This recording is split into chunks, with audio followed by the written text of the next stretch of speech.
Imam Abu Daud dengan sanadnya meriwayatkan daripada Nafi' dan Abdullah bin Waqid bahawa muadzin Ibnu Umar berkata, as-salah, sembahyang. Qala Ibnu Umar berkata, sir, berjalan, mana? Pergi terus, teruskan lagi perjalanan, sehingga apabila ghuyub syafaq, sebelum hilang syafaq, nazala Ibnu Umar, berhenti, lalu bersembahyang maghrib. Kemudian dia menunggu sehingga hilang syafaq, lalu bersembahyang isya. Kemudian dia berkata, sesungguhnya Rasulullah sallallahu alaihi wasallam apabila sesuatu perkara yang menuntut beliau bersegera, apabila ada sesuatu perkara yang menuntut beliau bersegera, beliau akan lakukan seperti yang telah saya lakukan tadi. Ibnu Umar telah berjalan dalam sehari semalam itu sejauh perjalanan 3 malam, yakni 3 hari 3 malam. Abu Dawud berkata, hadis ini diriwayatkan Ibnu Jabir meriwayatkan hadis ini daripada Nafi' nahwa hadza, yakni lebih kurang maknanya serupa dengan hadis tadi, bi isnadihi, dengan isnadnya. Dan seterusnya kalau kita sudah baca dah baru ni, dan sudah terjemah dah, maknanya Ibnu Umar ni dia berjalan, dalam perjalanan dia apabila mahu segeralah.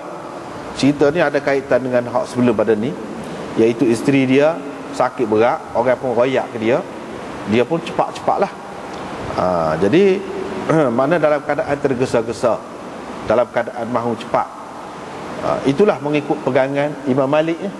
Maknanya jamak ni boleh dalam keadaan seseorang tu musafir, dalam keadaan mahu cepat. Kalau musafir pun semata-mata musafir, kalau tidak nak cepat tak boleh juga.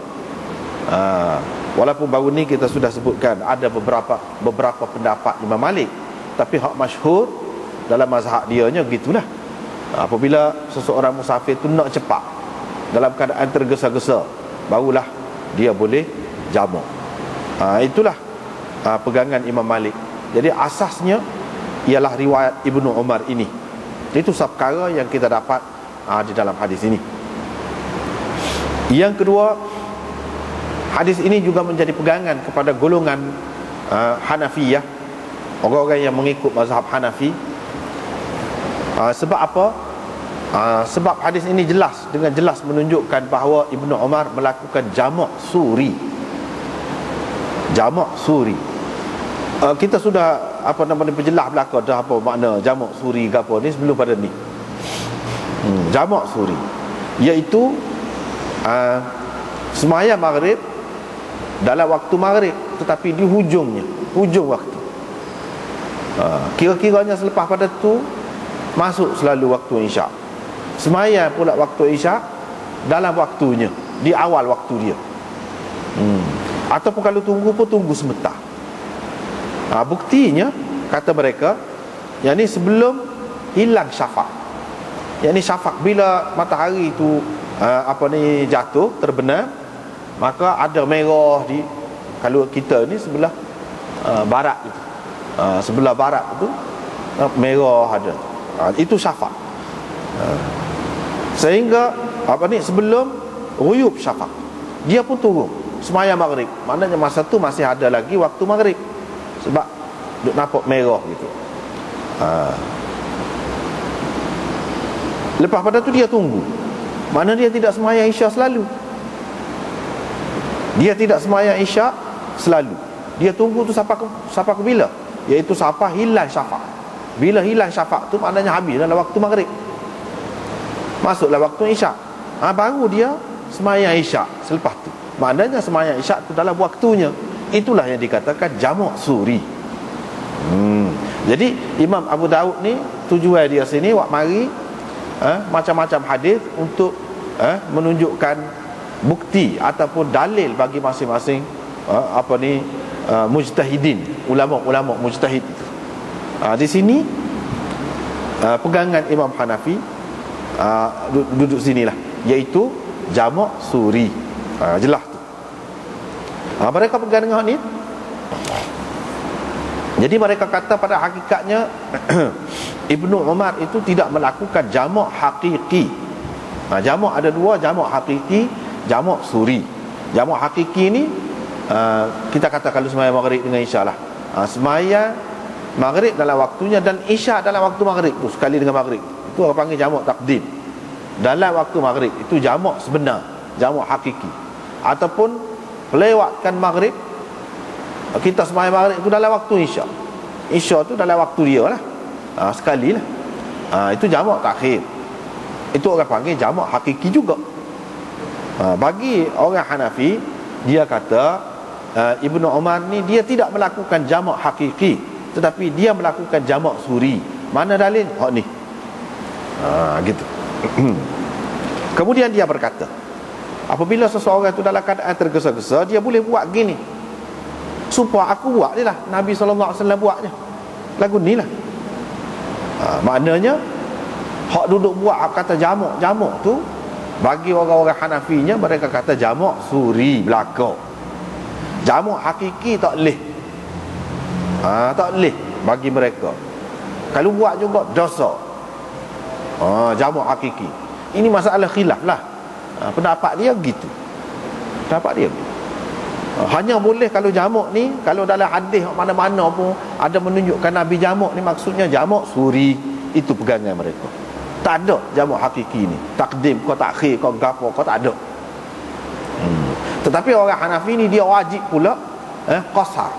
Bila dalam musafir dia mesti kena qasar. Tak boleh sembahyang dengan lengkap, sembahyang tamam orang panggil. Sembahyang dengan sempurna seperti biasa tu tak boleh. Yang ni zuhur 4 rakaat tak boleh, mesti kena 2. Kalau tak buat 2 dosa. Gitu dah dianya. Kalau tak buat 2 dosa. Kalau buat juga sembahyang yang lengkap, kena sembahyang mula. Gitu pun dah. Itu pendapat dia lah, pendapat dia. Orang lain kata lagu lain kan. Masalah qasar tu kita sudah bicara dah. Kemudian dia cerita di sini, Ibnu Umar ni jalan laju lah kiranya, naik unta dia tu. Hak perjalanan mengambil masa 3 hari 3 malam, jadi sehari semalam.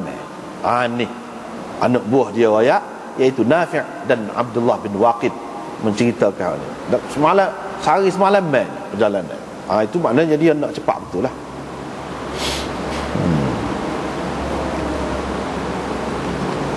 Abu Dawud berkata, hadis ini diriwayatkan oleh Ibnu Jabir.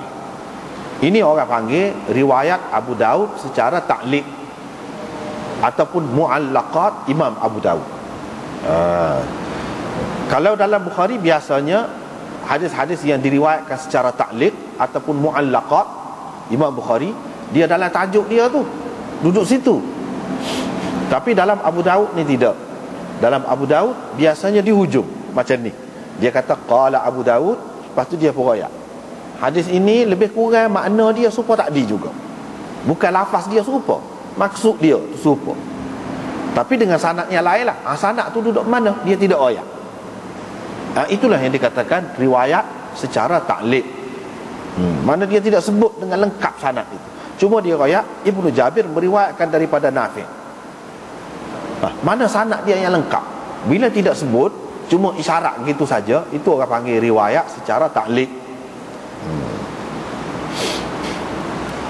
Dan nak tahu hak ni riwayat hak lengkap dengan sanad dia yang cukup, kita kena tengok syarah dia, syarah hadis,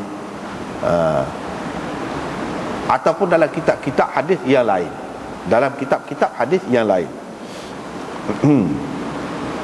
Tujuan Imam Abu Daud buat mari hak dia kata qala Abu Daud itu, yakni riwayat secara ta'liq itu, tujuan dia nak menguatkan riwayat sebelum ni. Itu tujuannya. Qala Abu Daud di sini nak riwayat hak sebelum pada ni kuat. Sebab apa? Disokong oleh riwayat Ibnu Jabir ini. Disokong oleh riwayat Ibnu Jabir.